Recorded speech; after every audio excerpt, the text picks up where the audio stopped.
before Mark comes, could I just invite you to join me in just a short meditative exercise? I just want you to be still in the place where you're at this morning. Just pause, quiet your heart, your spirit. Just inhale the peace of this moment. And exhale the fear and the dread. Inhale consideration for your neighbors, their needs, their limitations, their anxieties.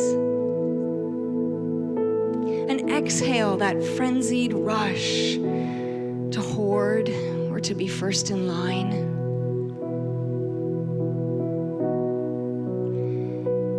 Inhale that desire to be the hands and feet of Jesus.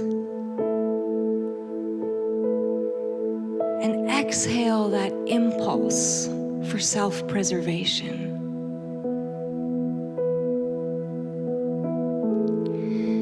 So, Lord, this morning we ask for open hands, for listening ears,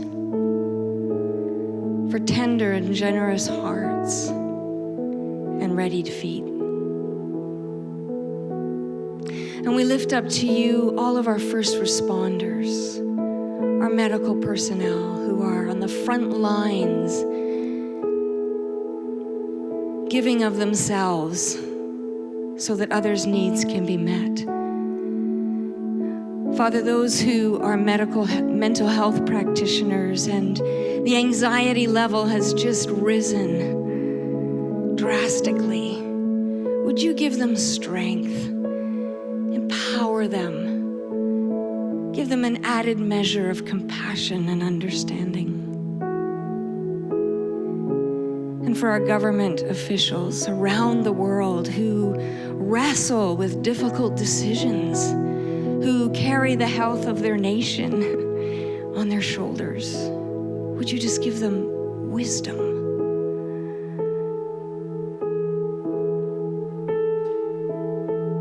For employers, Lord, we ask for generous hearts. Lord, those who can more than afford to pay their workers, we just ask that compassion would fall on this planet and that we would see something new being born. A decrease in greed and an uptick in generosity. Would you quell the rabid fear that grips this planet? Would you work to empower our researchers to eradicate this destructive virus? God, I ask that you would empower your church. Would your church rise up in this moment and be the church, be the community of God with eyes that go beyond their own needs? I pray that you would bring out the best in humanity, that this would be a moment for your bride to shine, to truly walk in your footsteps, to put themselves last. May we truly be image bearers of our God. Speak to us today, we pray, in your mighty name. Amen.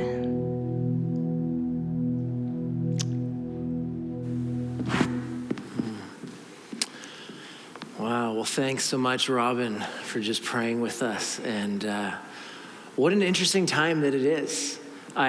Before all this broke out, and even now, I'm in the middle of reading this book and it's a biography on a pastor in the persecuted church.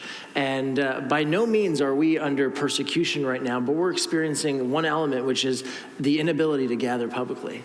And as I read this story of, stories behind the Iron Curtain in China, at times where it was illegal to have house churches and they were underground churches, I just read the personal experiences, the literal words from these people's mouths of them describing the amazing gift it is when they do gather. And so one of the things in this season where we are a church not gathered but scattered is that it would actually make our times, as Robin was encouraging us, when we do have those times together, we would value them and hold on to those precious moments and realize what a gift they truly are. And so Lakeside, we're going to continue to journey on. We don't know. It seems like every hour there is more and more going on, but we're here today, and we're so glad that you've joined us from wherever you are. We're just glad that you're here. We're continuing on in our series called Unclaimed, and it's part 2. The nice thing is you probably have lots of time now, so if you're just jumping into the series, don't worry. I always tell you, each message will stand alone, but as well, you can go back on our YouTube channel, on our website, on our podcast, and you can listen to part 1 and just get totally caught up. But that's what we're doing. It's a series called Unclaimed. And just to give you a bit of background, I didn't tell you last week where this series kind of came from as we're approaching Easter. But the past 3 years, I feel like myself and our family has been on this kind of journey. And recently I went on vacation, and someone gave me a book. And so I read the book on vacation. I'm going to tell you about it in a moment. But it was called The Ruthless Elimination of Hurry by John Mark Comer, which I highly recommend. Ruthless Elimination of Hurry by John Mark Comer. And as I read that book, my soul just was so happy because it was like words describing the journey and the quest that personally, as a family, we'd been on. And so as I just kind of put all that together and reflected, I kind of came back from vacation and kind of said to the staff, I said, I have a sense where we're going to go with the series, but first, let me hear from you a little bit. And as they began to describe where they felt we needed to go over the Easter series, then I just kind of then pulled out my document. I'm like, well, that's neat because I kind of have a summary right here. And it was neat to see how God kind of coalesced or brought together our journeys. And so it's amazing how I feel like so many of our staff are on a similar journey as I get to meet with some of you on a similar journey. It's just this idea of how do we engage in the life of Jesus and the lifestyle of Jesus? Not just the ethic of Jesus, that we often know, but we often miss the pace that Jesus moved and some of the values in his actual lifestyle. And so that's been a quest of mine for a few years now. I know many of us have been on that journey. And so I just want to recommend that book if you're feeling like I need some good reads in this time. It's an easy read. It's accessible to all kinds of people. I love that in one page he may be quoting Mother Teresa and Biggie Smalls at the same time. It's amazing to me, but it really just draws you in, and I just think it's fantastic. And I'm grateful for the book because in a way succincts that journey, and we've borrowed a lot just as we've mapped out this series from that book and want to give credit where credit's due. And so that's, if you're thinking of like, what can I read while I'm kind of, shut in or whatever, I can't recommend that book enough. But let me give you a summary of where we went last week. Last week, we defined this idea of hurry sickness. And a lot of you posted this on social media. I could see it resonated with you, right? It's when a person always feels short of time and so tends to perform every task faster and gets flustered when encountering any kind of delay. And we actually had a survey last week. I don't know if you remember, but we had a 10-point questionnaire. And you were supposed to grade yourselves, right? Like 5, 6, 7, 8, 9, 10. Some of you got the bonus question. You got 11, right? My sister called me this week and we were chatting and she's like, hey, we were watching online. We have a 1-year-old, so sometimes we don't make it to church, but she's like, my husband and I were watching online. She's like, we did the survey. We scored like a 5 or 6. And I was like, Melanie, that's pretty good. Most people I talk to are much higher. She's like, yeah. But she's like, we also had a conversation and we realized if we had graded our spouse, their number would have been higher. Isn't that amazing though, right? It's like, I don't think I'm irritable. It's like, oh, you irritable, right? And it's like, but that's the reality. But you're so welcome to go back last week, do the survey. But I think so many of us suffer from hurry sickness. And that's a problem in culture. Like as human beings, we're aware of how fast we're moving and the need to slow down. As Christians, it's doubly important because the core of our faith, if we could use Jesus's words to summarize, Jesus says, love God with all your heart, soul, mind, strength, and love your neighbor as yourself, which I like to summarize as simply love God, love people. Some of you are like, are you trying to simplify the entire faith? No, that's how Jesus summarized all the rules and the laws and commands and everything. But if that's going to be our goal, We can't be in a rush. We need to have a pace more like Jesus than the one of our culture, because isn't it true that hurry hurts relationships? It's impossible to be loving and in a rush. And some of you are like, no, I'm really efficient and I can love people in a rush. I'm like, just ask the people you're loving, ask them if they feel loved. I guarantee you they don't, because it's impossible to be loving and in a rush. And so today we're going to continue on that journey, because that was so incredibly important to discover. Like, how did Jesus move? Because Jesus was incredibly productive, incredibly effective. But what we discover when we look at Jesus is he's perfectly loving. He's perfectly present with God and with people. And yet he's unhurried. He's not rushed. He's not stressed out. And so we are, over the next few weeks, looking at, starting this week, 4 qualities of Jesus' life that we can begin to adapt into our life or lifestyle. And some of you are like, yeah, but I don't need another thing. And that's why we spent the whole intro last week simply handling this one concept, that when you began to follow Jesus, you needed to leave something behind, right? It was this very simple principle. To take a hold of something, you have to let go of something. To take hold of something, you have to let go of something. And so we just gave you the week, and it was neat chatting with people from our church who were like, yeah, like I'm really considering or rethinking this, or I'm thinking of dropping this or letting go of it. It's been amazing to see that Jesus followers were taking this seriously and saying, like, what is it that I brought into my Jesus following life that I wasn't supposed to bring on the journey, that I never asked if Jesus wanted me to bring that? And so that was part 1. We're going to get back even to that principle a little bit more today. But today we're getting into the first habit. So the first thing to kind of take a hold of as we try and live this unclaimed life that many Jesus followers have. We have the ethic of Jesus, but we lack the lifestyle of Jesus, and we want the lifestyle too. And so that's where we're going today. And so let me just start off with a concept that some of you may not be familiar with, okay? It's like if you were born after the mid-90s, you probably never even heard this word before, okay? But for those of us who were born before the mid-90s, this was a real deal, okay? Boredom. It's that thing. I know some of you can't picture this, and I get that. We have a wide range of ages in our audience and online, but like it was this thing that would happen where you were on a flight and you'd finish your book over the Rocky Mountains, and then you just kind of stare out your window like, what do I do now? It was that thing where when you were at the doctor's office and you're just sitting next to a stack of Chatelaine magazines, this thing started to set in called boredom.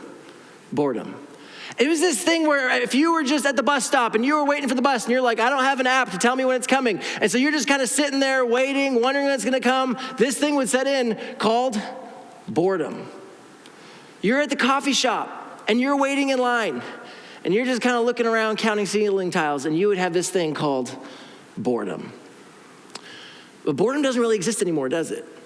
In a lot of ways, we have this portal to everything we would ever need in our pockets, that at any moment, when we are waiting, when we are delayed, when we forget that that there's nothing to do for the next hour, anything like that, all of a sudden we have this portal in our pocket to unlimited entertainment and exploration.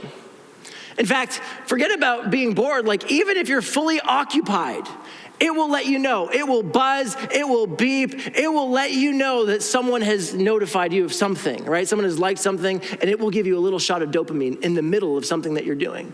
That in some ways, I know we still have boredom, but in some ways, it's almost like it's been eliminated, because in every moment where there's pause, we can fill that pause with this portal to endless exploration in our pocket. That in fact, it has impacted us so much that we've all had this experience. You know that experience where you look and see your roommate running around the apartment, or your spouse or your kid or your parent, and they're flipping pillows over and they're looking under cushions, and they're kind of stressed and they're kind of in a rush, and it's like, what are you doing? And they're like, I have to go to the bathroom, but I can't find my phone.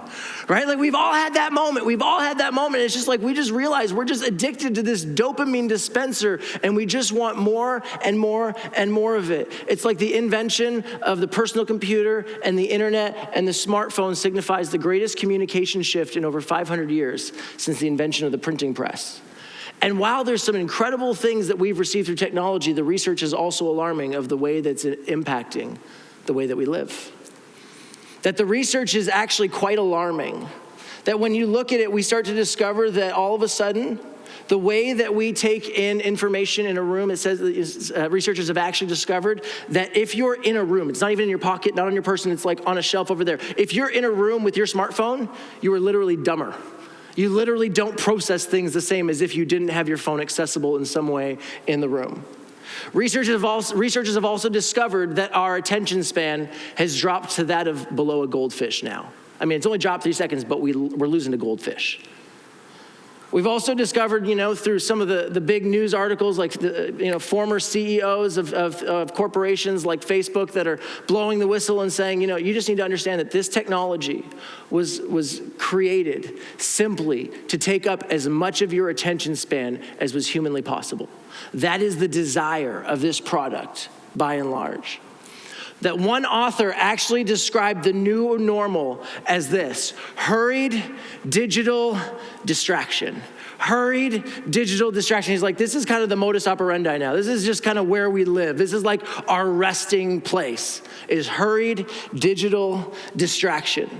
That we fall asleep to podcasts, we wake up to a social media feed. We rarely have moments where we aren't taking something in. And listen, I'm not against technology. I love technology. You're with me right now because of technology.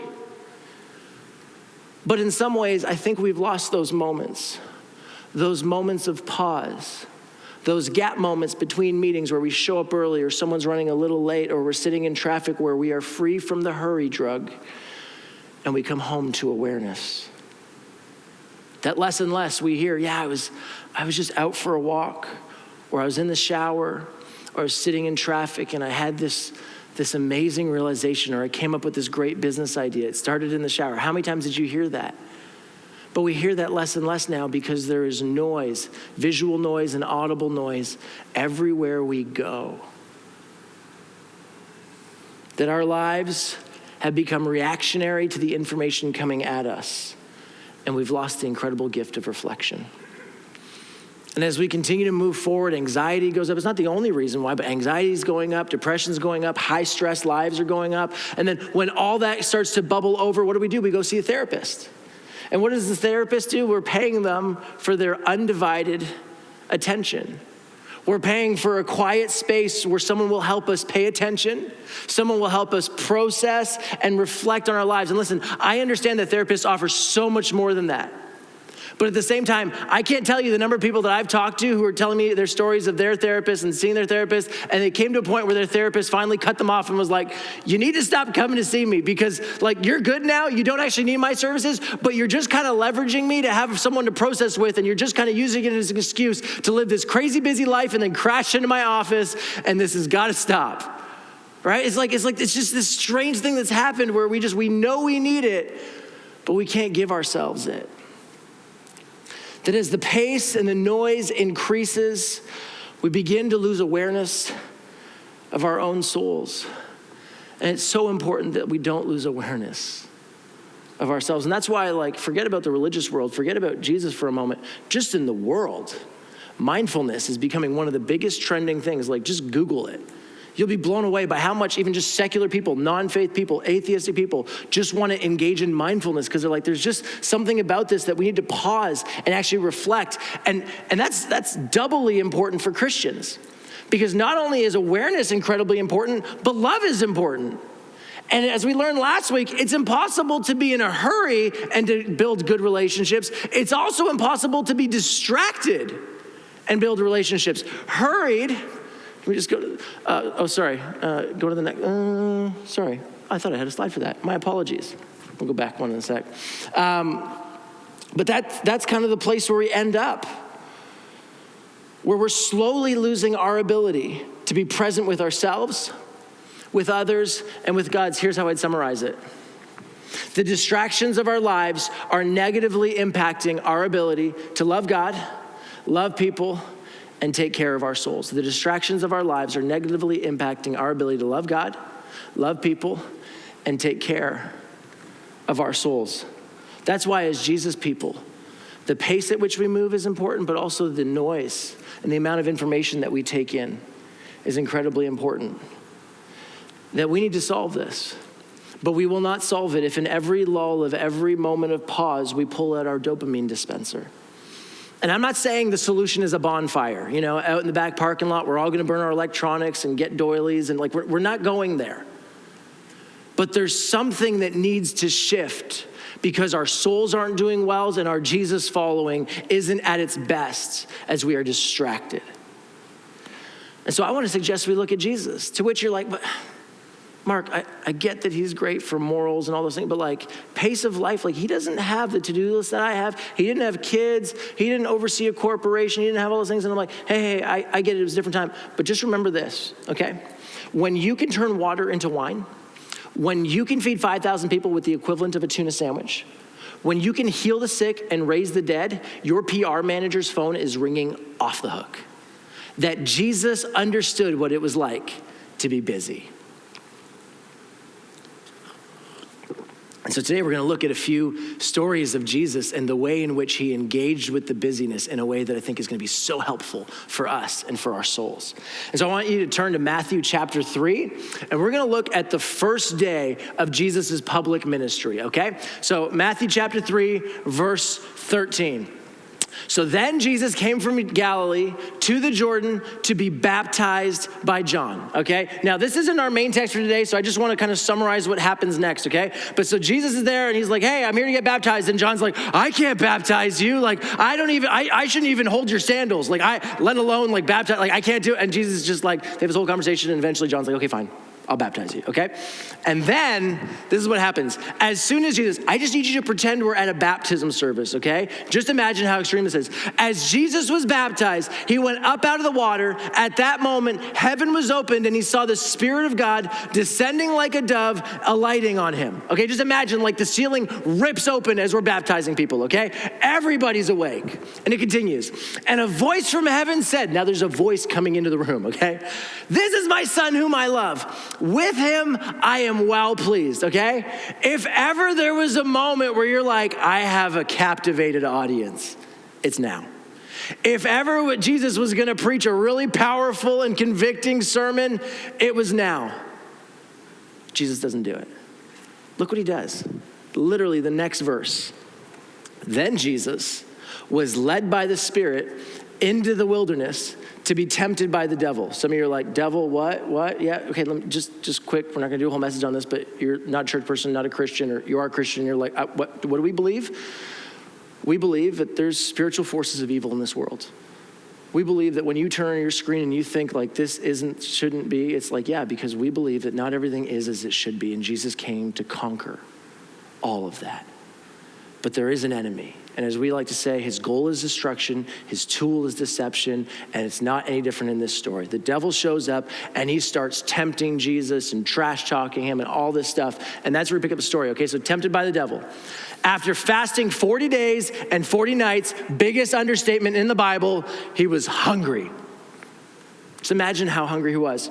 And often as preachers, and I'll just be honest, I've preached this sermon this passage many times, and other preachers, and we always say the HALT rule, right? The 4 letters, HALT, right? It's hey, the devil's always gonna come for you when you're hungry, angry, lonely, and tired. So when you're hungry, angry, lonely, tired, watch out. But don't worry, take heart, because when Jesus was hungry and tired, he still got through it, right? Because you read through the story, and it's the devil keeps tempting, and Jesus leaves unscathed, and it's so you can do it too, right? And that's the moral of the story. Right? So even Jesus could conquer it even in the really hard times when he's, at his most open to temptation. But is it possible that it's the opposite? That Jesus wasn't trying to show us that, hey, you can survive even when you're under a lot of pressure and in the worst situation, but actually he was trying to model for us how to overcome the enemy in the best way possible. Isn't it interesting that when it talks about going to the wilderness, that word gets used in a whole bunch of different ways in the language? It's wilderness, it's desert, it's desolate place, it's quiet place, it's deserted place. The bottom line is that the first move that Jesus does is he goes away from all the distraction, all the crowds, all the noise, all the demands, and he goes somewhere quiet to connect with God. And after 40 days of being undistracted in intimate connection with God, he's not at his weakest, but he's maybe at his strongest. He's at his height of his spiritual power because he's most connected and least distracted. And in that place, he shows us this is how you conquer the enemy. that you simply cannot live a Jesus life in the midst of all the noise and the chaos. There's a war going on. And Jesus models for us the importance of a quiet place. Don't we know this? Don't we know this? Okay, so I promise in like 10 years, I'm gonna have teenager analogies, but right now, all I have is young kid analogies, okay? But this is life with young kids, okay? The other day, I came home and my kids, it's about 4 o'clock, we usually have dinner around 5, and my kids at 4 o'clock are eating Oreos, okay? Which doesn't sound like the end of the world, but let me just tell you, Oreos are how we get our kids to eat their dinner. And so I'm like, what is going on?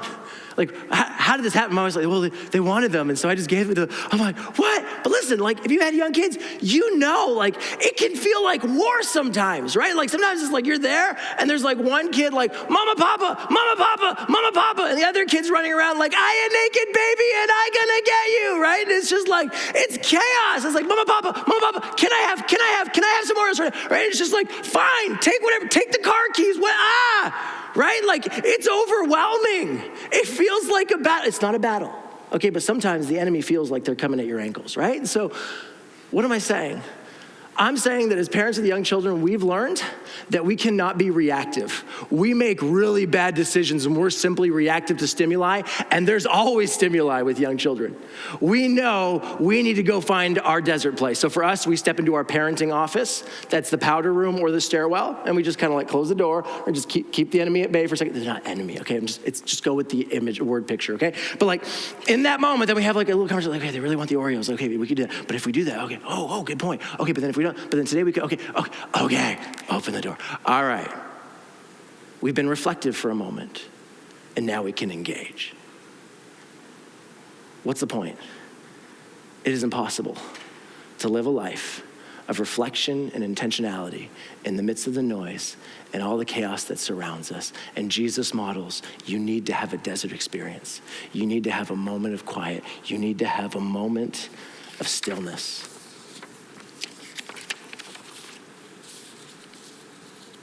Jesus is I'm taking 40 days, and I'm going to regroup in the desert, and then I'm going to go toe-to-toe with the devil. By the time he came face-to-face with the devil, he knew who he was. He knew who God called him to be, and he was very aware of what was true and what wasn't. Here's the bottom line. Jesus was effective because he was reflective. Jesus was effective at loving God, loving people, and being aware of what was going on inside of him and how he was meant to live because he was reflective. This is so incredibly important to realize. It's so critical. This is how he was. And you see this all throughout his life. Just read the stories of Jesus and count how many times, and then Jesus went off to a quiet place. Jesus went off to a deserted place. Jesus went to a desolate place. Early in the morning you will find it over and over and over again. You want one more example? Here's one. Mark chapter 1. This is all one day. It's going to go fast, so stay with me, okay? Mark chapter 1. They went to Capernaum, and when they saw that when the Sabbath came, Jesus went into the synagogue and began to teach. Okay, no big deal. The people were amazed at his teaching because they had heard teaching their whole life, but he taught them as one who had authority. Not as the teachers of the law. They're this teacher's different. Just then, a man in their synagogue who was possessed by an impure spirit cried out. Every preacher's worst nightmare, right? It's all of a sudden everything's going well, and then a person with an impure spirit, demon possessed, just starts screaming at you, right? What do you want with us, Jesus of Nazareth? Have you come to destroy us? I know who you are, the Holy One of God. Be quiet, Jesus said sternly. Come out of him. The impure spirit shook the man violently and came out of him with a shriek. The people were all so amazed, they asked each other, what is this? A new teaching and with authority? He even gives orders to impure spirits and they obey him? What do you think happened? News about him spread quickly. The whole region heard about this. This is all still the same day, okay? We haven't left that day. Let's keep going. Let's see what else his day holds. As soon as they left the synagogue, they went with James and John to the home of Simon and Andrew. Simon's mother-in-law was in bed with a fever, and they immediately told Jesus about her. So he went to her, took her hand, helped her up. The fever left her, and she began to wait on them. And it keeps going. The day's not over. That evening, after sunset, translation, after everybody goes to bed in that time, okay? The people brought to Jesus all the sick and demons possessed. All Just think about how many people. The whole town gathered at the door. I have anxiety when one stranger shows up at my door and rings the doorbell. The whole town showed up, okay? They had various diseases, and Jesus heals them. He also drove out many demons, but he would not let the demons speak because they knew who he was. Now, after a day like that, I'm okay if you sleep in the next morning. That's a heavy day. I don't know what time he went to bed. But look at what the next verse says. Chapter 4, verse 1. Circle this. 135. Very early in the morning, while it was still dark, Jesus got up, left the house, and went off to a solitary place where he prayed. Simon and his companions went to look for him. And when they found him, they exclaimed, "Everyone's looking for you, Jesus. What are you doing out here? Don't you know what you started yesterday? Everybody wants a piece of you." And check out what Jesus says. He doesn't say, "Hey guys, just 2 more minutes. I'll be there and we can work this out." And I'm gonna, look what he says. Jesus replied, "Let's go somewhere else, to the nearby villages so I can preach there also. That's why I've come. That's why I've come. That's why I've come." What? Jesus isn't being reactive. What does he do after that amazing day? He goes back to his prayer place, and he's still, and he's reflective, and he's aware of why he's come. And it doesn't matter what people say. He's like, no, I didn't come for that. I didn't come for the fame. I came to preach good news to people. So let's go to another town. He's not reacting. He's living a reflective life. Jesus was effective because he was reflective. Jesus was effective because he was reflective. He sees the difference between the urgent and the important. That if we're gonna live an unreflective life of constant digital distraction, where we're constantly surrounded by noise, we'll feel distant from ourselves. We'll lose sight slowly of our identity and our calling. We will live in response to the urgent instead of the important. We will lean into our favorite escapes. We will just continue to pour another glass of wine, to binge watch another new show, to scroll through social media, to look at pornography, to wonder why we feel so distant from God, to try and live off somebody else's spirituality, whether that be a pastor or an author. We'll leave the relationship that we were meant to have with God completely unclaimed. We'll suffer from an undercurrent of anxiety that will rarely feel like it's going away.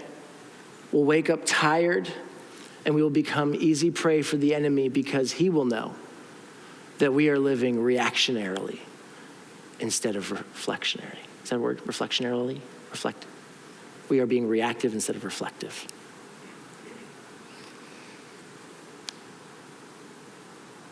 That's why I love what Henry Nouwen says, and he says it so simply. He says, without solitude, it is virtually impossible to live a spiritual life. Without solitude, it's virtually impossible to live a spiritual life. What does he mean by that? The reality is no relationship can survive without time alone. No marriage, no best friendship can survive without time alone. Time to share your deepest, darkest fears, to share your worries, to share your dreams, to be gut level honest about what you're feeling in the stillness, in the beauty of a moment where 2 people can just be alone together, to sometimes just sit in silence and be still. No relationship can survive or at least thrive without times alone together. And that's why I love what Henry Nouwen says. Without solitude, it's virtually impossible to live a spiritual life. If we never get alone with God, listen, the spiritual life, what is that? It's to be in relationship with God. A strong spiritual life is a good relationship, a strong relationship with God.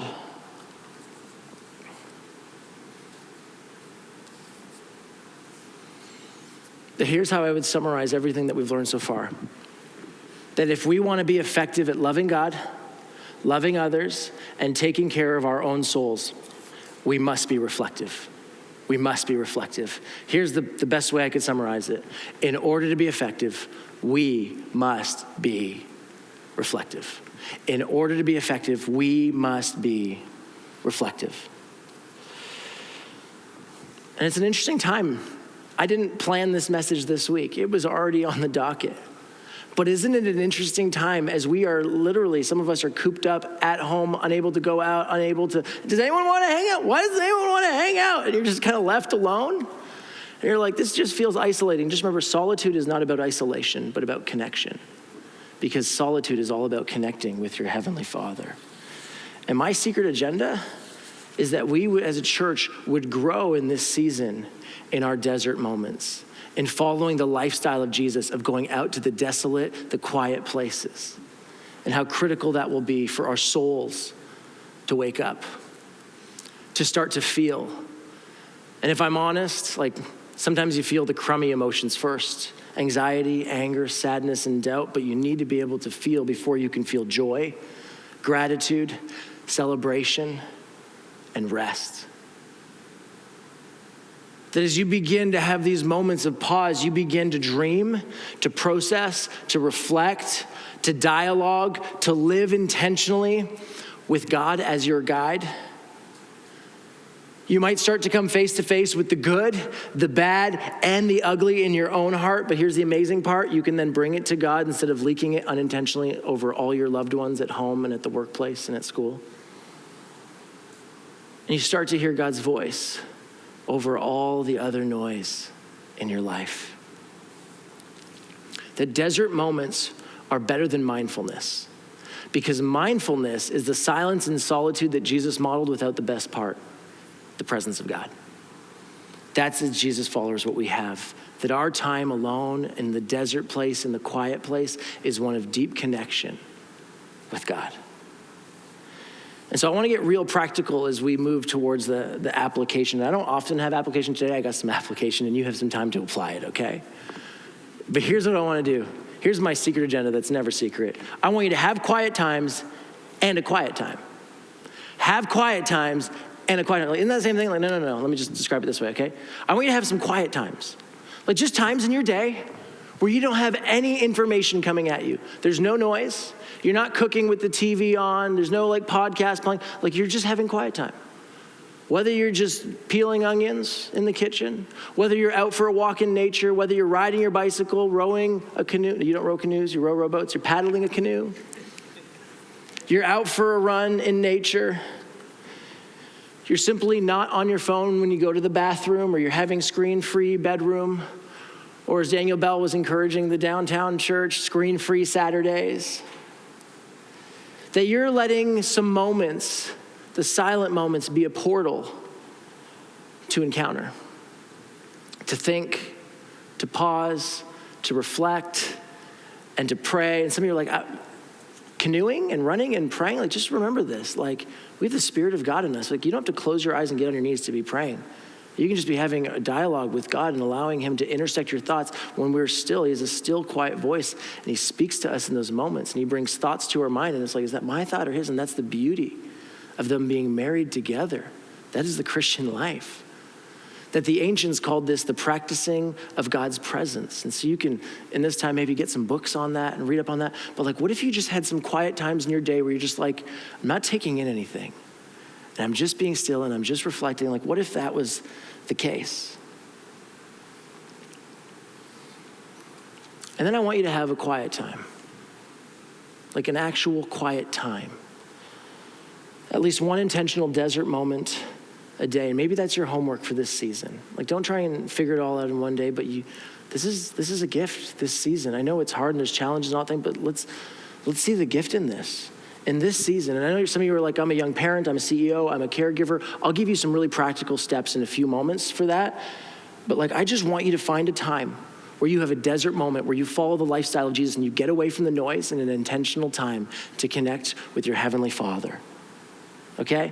I'm going to tell you what this could look like, but I don't want you to think this is prescriptive, but some of you, this will act like training wheels as you start to have this relationship. Some of you have been to like, relationship mentoring and stuff like that, and you do like the speaker listener exercise, and it's super awkward, but it gets you moving, right? And you don't do it anymore, but you've learned. You pause and you kind of reflect back, hey, I'm hearing you say and what I understand, and it just kind of, it flows more naturally, but you needed the training wheels. And so some of you, this will be really, really important, okay? So first step, find a regular time, okay? Don't be legalistic about it, but find a regular time, whether it's early morning before your work, it's early morning before the kids wake up, it's after bed, after maybe your kids go to bed in front of the fire. You know, I knew construction workers, they would get to the job site half an hour early and just sit in their truck. It's lunch hour. It's on your deck. It's in the boardroom at lunch, whatever it is. You want me to show you mine? I'll take you to mine, okay? Mine's right here. I brought it for you today.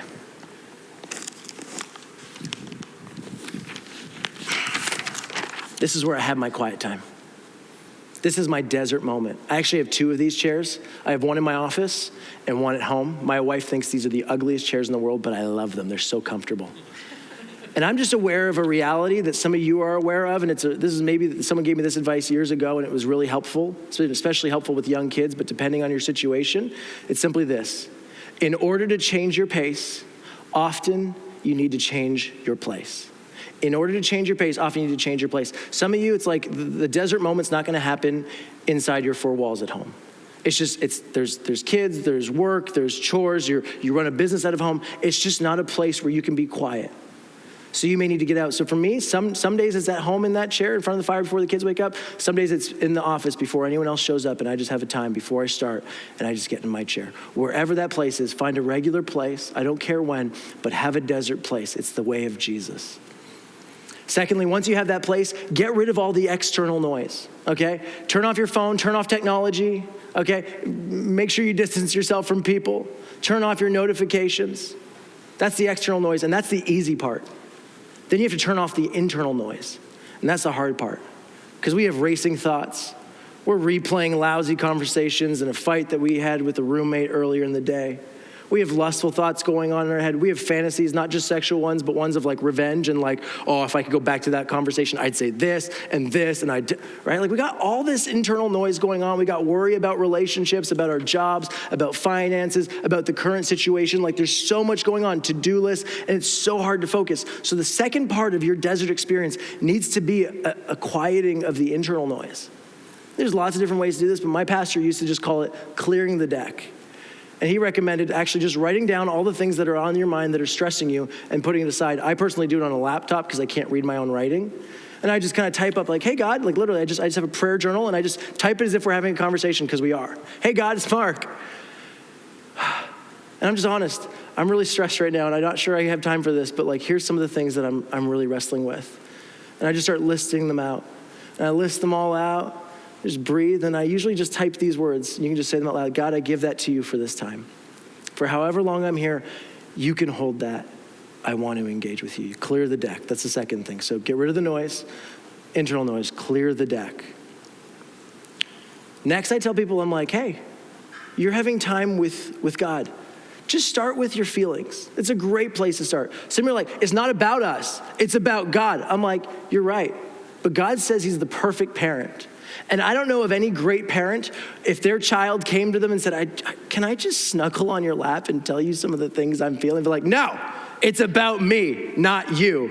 Can you imagine that? No, of course not. Any parent would be delighted for their kid to just share their emotions, and if the kid fell asleep after that, they'd be like, but you didn't hear what I said. They'd be good with that. I'd be good with that. And so start there. Say, Lord, here's what I'm feeling. Here's the things that are going on in my life. Just start to open up your soul to live that reflective life. Then as you do that, reflect on the past day or days. It's been a few days since you've had a desert moment. Just say, hey, God, here's some things that have been going on. It's a relationship. You're catching up. He knows, but you're still catching him up. It's a gift of reflection. In that moment, things come up, and as you're sitting quietly over and over again, as I reflect on the previous day, I say, God, you know what? That was dumb. I'm sorry. And I just kind of type it out, I probably need to go and call that person or apologize to that person.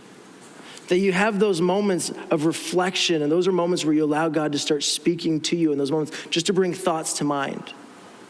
Then I'll dialogue about the coming day and just kind of say, hey, here's some of the things I got going on. Here's some of the meetings and some of the things. And then after I kind of do all that, I just say, God, I want you to speak. I want to hear from you. And so we do listening prayer. I'm not going to teach on that today, but like to be still and to allow his voice to speak to you. I always write it down and reflect on what I sense the Spirit saying to me. I open up the scriptures and I begin to read, because I believe God speaks through the scriptures and through the Bible. And I'm not personally one of the people who's like one of the Old Testament, one in the New Testament, and a Psalm. That hasn't been my model. My model is I start with Jesus and I go from there and I see where that leads me. But I start with Jesus. He's the perfect representation of God, and I want to get there as quick as possible. So I start with the Gospels in every quiet time. And at the end, sometimes I'm like, I'm not sure why you gave this to me, Lord, but I hope you'll bring it back to memory today, because often throughout my day, I'm in a meeting and I'm like, oh, do you know there's this time where Jesus did this? I get to speak truth in that moment. It's a gift. And this is going to sound maybe a little bit controversial for some of you, but some of you, as you're trying to figure this out, and you're trying to figure out like how to be still, can I just give you some advice? Don't try and do it all at once. Okay, your first step may simply be learning how to get to the desert. Okay, some of you, you're like, if I don't get my 3 chapters of Bible reading, I haven't had a quiet time and it doesn't count, right? Like they taught me that in Sunday school, right? Like read your Bible, pray every day, and you'll grow. It's like, I'm not gonna grow. And I'm like, you know what? You may actually need to take off the to-do list of reading your Bible every day in the beginning. Some of you are really concerned right now. Let me tell you why. Think of Mary and Martha.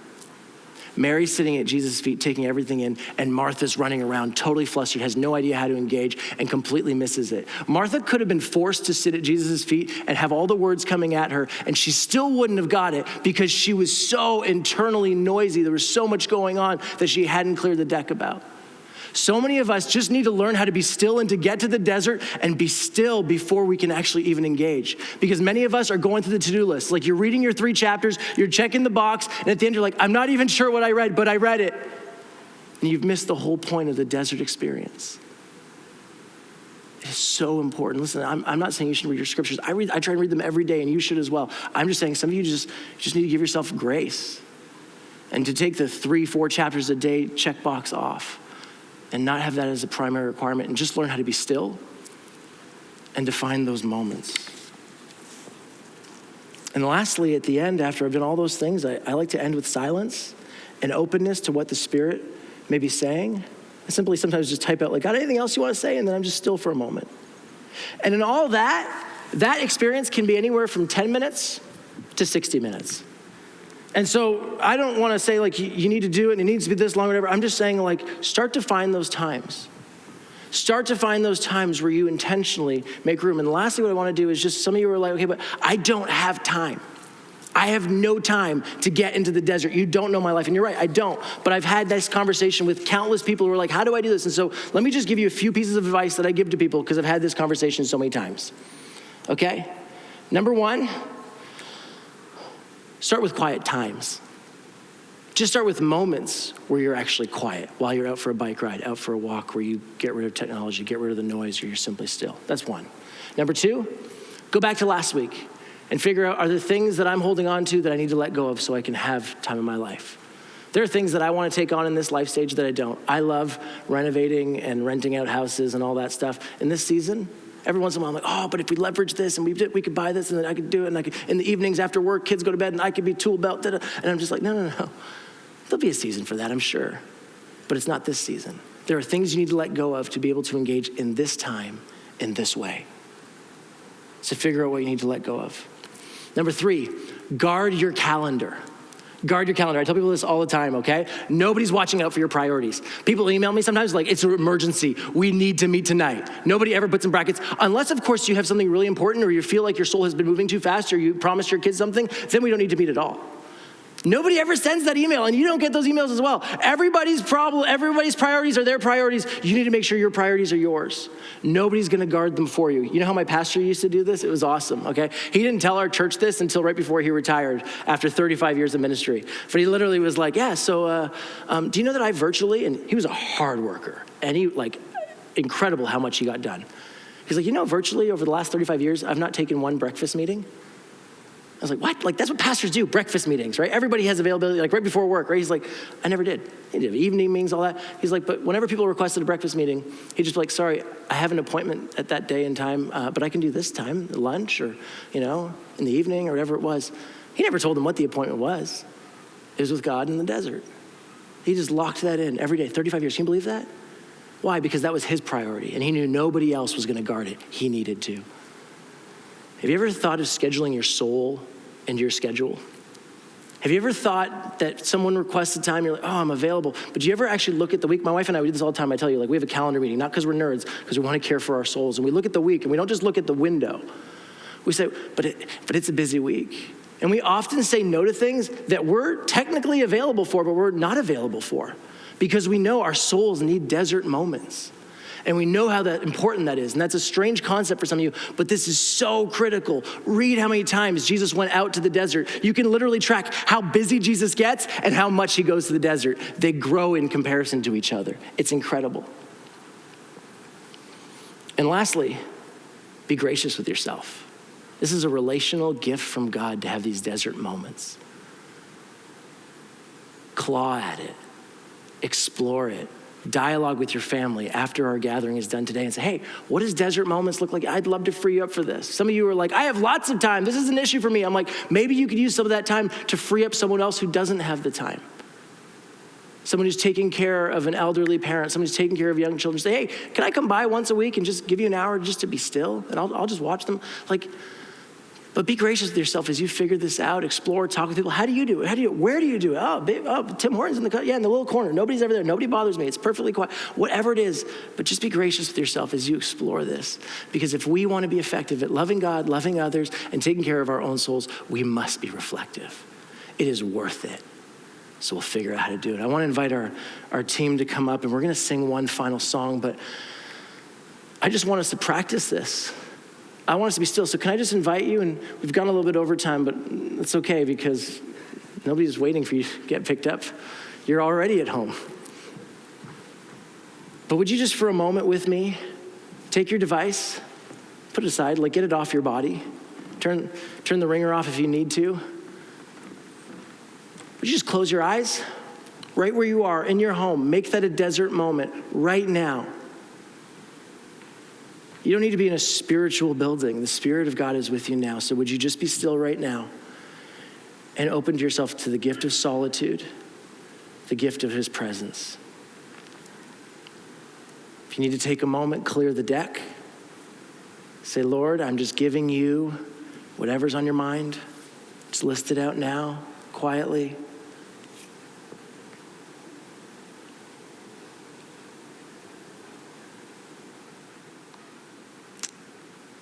And now, without leaving the desert, without jumping right back into all the things that you just paused on, let them stay off the deck and in your Savior's hands for another moment. And would you sing this with everything in you, aware that he is enough for us?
All the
sin and shame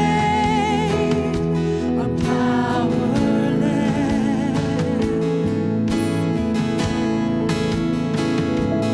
Where my heart has peace with God and forgiveness,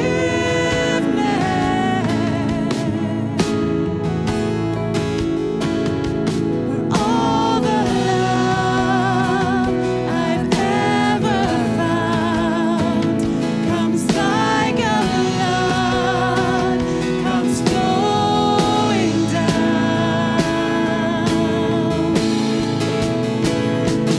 At the cross, I surrender my life. I'm in awe of you. I'm in awe of you. Where your love ran and my sin washed white. I owe all to you. I owe all to you. Here, my hope is found. Here, on holy ground. Here, I bow down. Here, I bow down. Here, arms open wide. Here, you save my life. Here, I bow down. Here, I bow. At the cross, I surrender my life. I'm in awe of you. I'm in awe of you. Where your love ran and my sin washed white. I owe all to you. I owe all to you. I owe all to you.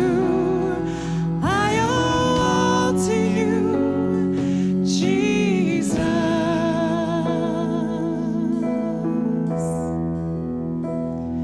Jesus.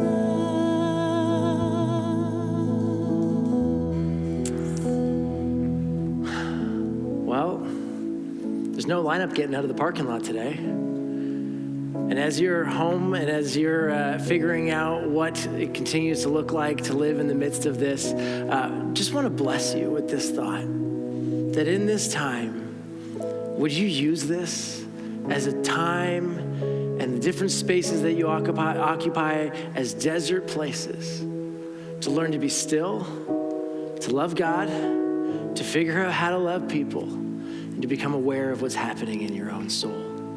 Bless you, Lakeside. We love you. We wish we could be together, but just keep watching our social media and our website. We're going to keep you posted on the weekly programs and even what we're planning for the next weekend that is coming soon. So have a fantastic day. We'll see you soon.